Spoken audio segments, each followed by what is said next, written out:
All right, everybody. A little different vantage point today. Sitting upstairs. It's 9:20 on Tuesday night, getting ready to send this out. By now, all of you, because I asked you to not watch this video until you're through Chapter 7, all of you should be through Chapter 7. A couple thoughts before we get rolling. First thought is about TED Talks. Had a couple questions. What are we going to do? How are we going to do it? When are we going to do it? What do you want us to be doing right now? So I'm really starting to consider that I think this is how you'll do a TED Talk, like I'm doing this right now on Screencastify. This is, I think, going to be the best option. It'll allow you to film your TED Talk, and then we can save them all, put them all on Google Classroom in some way, and then people can pick and choose. Other thoughts I have right now is that I think we're looking at 2.5 minutes to 4 minutes, so they will be short. But I also want to talk at length with you about introductions and conclusions and telling a story and some of those things that TED Talk document talked about. We're putting it on hold for 2 weeks, though. This is Catcher in the Rye 2 weeks. I don't want to overload you. I've gotten messages from kids that are just doing a lot of math and a lot of APUSH and a lot of this and a lot of that, and I get it. I also have some people that can't do anything right now because of situations with their families and such, and I totally get that. For those of you who are able, my expectation is fully that you will be 100% involved in what we're doing. So for 2 weeks, I didn't want to muddle it up with we're doing TED Talks and we're doing vocab and we're doing Catcher in the Rye. It's Catcher in the Rye 2 weeks. And I just really fully expect you to read the novel with me. My last video went through the why and the how, and I just want you to join me as we read this. So I think that's all I had to say before we start. By now, you should be through Chapter 7. I'm very curious to what you think of Holden. Please feel free to send me an email and tell me what you think of Holden. How do you feel about his voice and his personality and how he deals with old Spencer and just some of his thoughts on life. And, if I was sitting in the room right now, I'd certainly call on some of you right now and ask you some of the things he complained about with Mr. Spencer. I mean, there's about 30 things in that chapter. And just generally what he's going through as he tells this story.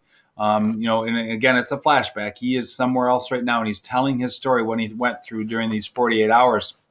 And just the idea of school and what school's like for him and how he's been kicked out and how he dealt with other schools and just a really, really interesting character. And I hope you're enjoying reading about him. I would imagine that maybe a lot of you don't like him already and wish he'd stop complaining about things. I would think some of you might think that he's a pretty interesting dude and that you really not hear some of yourself, because I don't think any of you really remind me of Holden in terms of complaining about so many things and such, but just the idea of a teenager that's just not happy with a lot of things that are going on right now.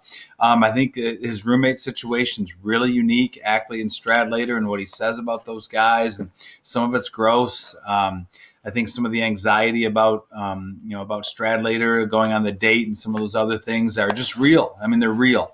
And I don't know, I just hope you're really, truly enjoying it. I am through Chapter 7, of course. And I know, I thought, by the way, a couple of funny parts. The fencing part, I thought that was just funny. Pretty interesting that he cost that they didn't even get to compete because he didn't even bring the stuff. And then, right at the end of Chapter 7, he takes off. He's just finally like, I'm going right now. And I know all of you know that because you read that. So I just hope you're really enjoying it. I invite you to send me a video. I invite you to send me an email. I invite you to get in touch with me in any way and tell me what you think of Holden. If you feel like you want to do that, if you want to hold a little Zoom meeting tomorrow at some point, we could discuss some of those things. I'd be happy to do that. This document here I'll share with you. The only thing I really would like you to do is to pick a couple of these topics here and talk about your real life. And I don't really, I know you're reading the novel. I don't need you to tell me stuff I already know. But on page 80, he talks about how life is a game and how the game is different for everybody. And I just think that is so interesting. And tell me what you think about that in your life. Is life a game based on how they talk about it? And is it different depending on certain things about you? Number 2, asking a favor. He talks about Stradlater asking him a favor and why Stradlater thinks he can ask this favor to write this essay. And just the idea of who can ask favors and who can't and who does and who doesn't. Tell me about that in your real life. And then the secret slob part I thought was really, really interesting. So tell me about that. Pick one of these or two of these or whatever, and tell me a little bit right here on this document what you think about this in real life. Brief is fine. Just tell me, I don't know, connections to your life and people you know.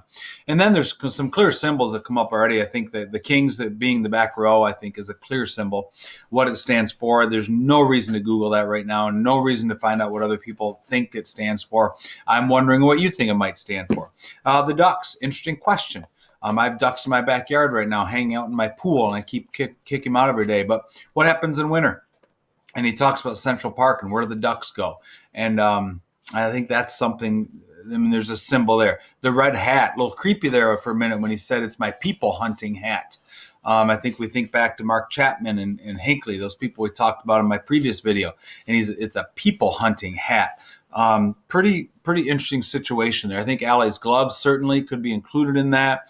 I don't know. I think there's a lot to talk about there. I don't know. Tell me, pick a symbol or two. Tell me what you think they stand for. I don't care if you're right or you're wrong. I'm not asking you right now to get the right answer and look up in Google what the ducks stand for or what people think they stand for. That's not the point. Just to make you think about it. And then I don't know. You're looking for a little art project. You know, the Allie's glove thing. How he wrote the essay on that glove, and the glove was decorated in a way with words. I don't know, pick an object. You have an object sitting around somewhere that you could do something a little bit different and make it a tribute to somebody or a tribute about something.